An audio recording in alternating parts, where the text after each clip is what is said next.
Hi, I'm Victoria Wilding and welcome to my YouTube channel. It's been a while since I posted a video, but hopefully videos will be a little bit more regular. We did have a house move and for a while I was out of craft space, hence why I disappeared for a short while, but like I say, hopefully I'll be posting much more regularly again. So today I wanted to share this project that I've made using Tracy Evans Boutique Designs new release stamps. And I wanted to make a wooden heart wall hanging. So I actually bought this wooden heart from a shop called The Works in the UK. I think it was only a couple of pounds. And as soon as I saw it, I thought, oh, that's going to make a great project and I can hang it in my art cabin when I've finished. So I've started off by removing the twine string for the hanging, just so that I can get that paint evenly applied all over. And then I'm using the PaperArtsy Fresco finish chalk paints. So first of all, I'm applying a layer of paint in the colour stone. I do want the finished piece to be have quite a natural feel. So I've gone for very neutral colours for the background.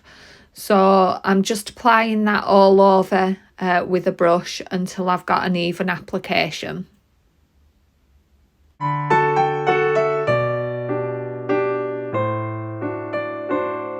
So once that's dried, I move on to adding some more texture into the background, and for this I'm using one of Tracy's stencils with All and Create. It's #180, and I'm just using some of the PaperArtsy grunge paste through that stencil just to create these extra textural flower elements for the background.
And next I'm adding some background stamping, again with one of Tracy's old stamps for All and Create, just to give a little bit of extra texture and dimension.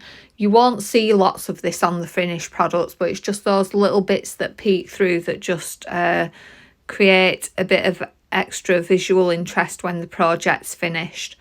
So I'm just using Versafine Clay ink in Fallen Leaves.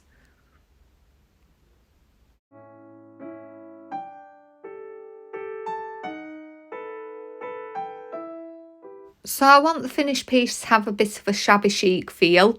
So to do this, I want to create even more texture on that background. The colour's quite flat at the moment.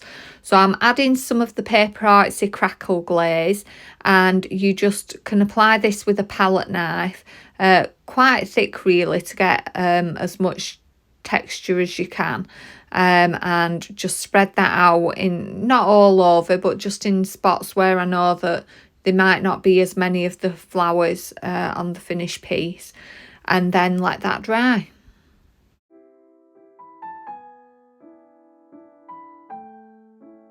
So once that's dry, I'm going to add a lighter colour on top. So I'm using Cloud 9 PaperArtsy Fresco Finish Chalk Paint, and I'm dabbing that on with a sponge. And I decided to use a sponge because I want to kind of fade out some of the edges, which is a little harder to do with if you use a paintbrush.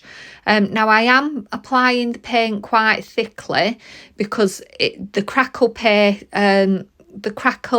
glaze underneath will react with this paint, and that's what's going to give the crackle effect. And you need a good layer of paint to make sure that that reaction takes place. And you can see there that I'm just applying some of the colour with the sponge just to the edges as well, where I didn't put the crackle glaze, just to make sure that it all blends in nicely on the finished piece.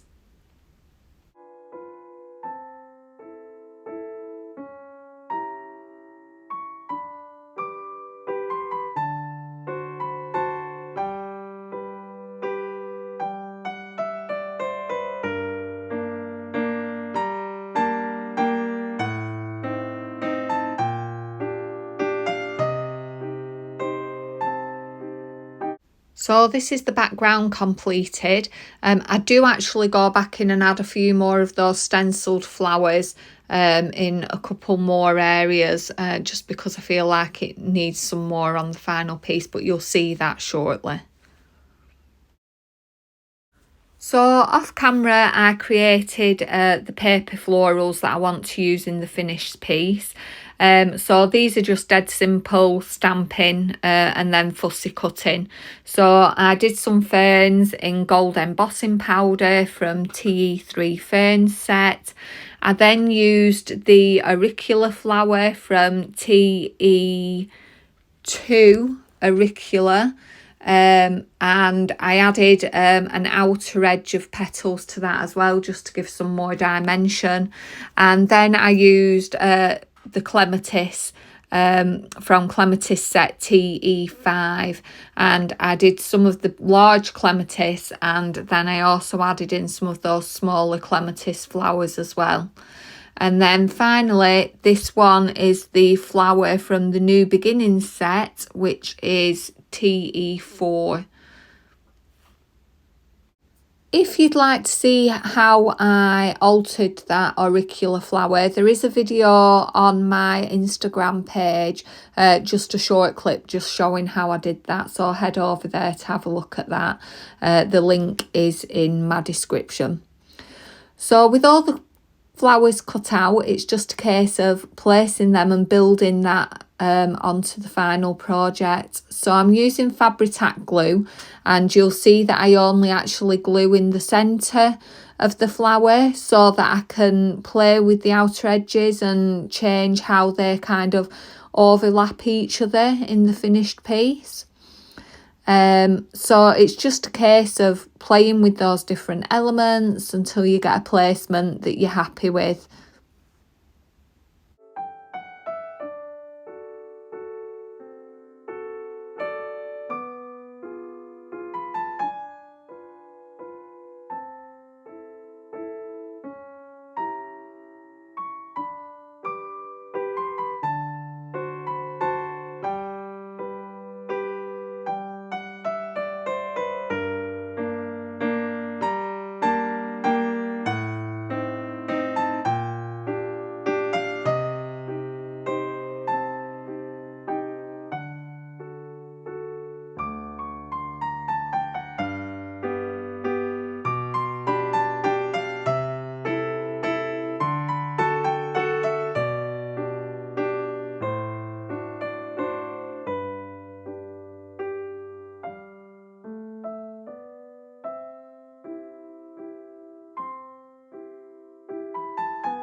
So with this final little fern leaf in place, that's the project complete.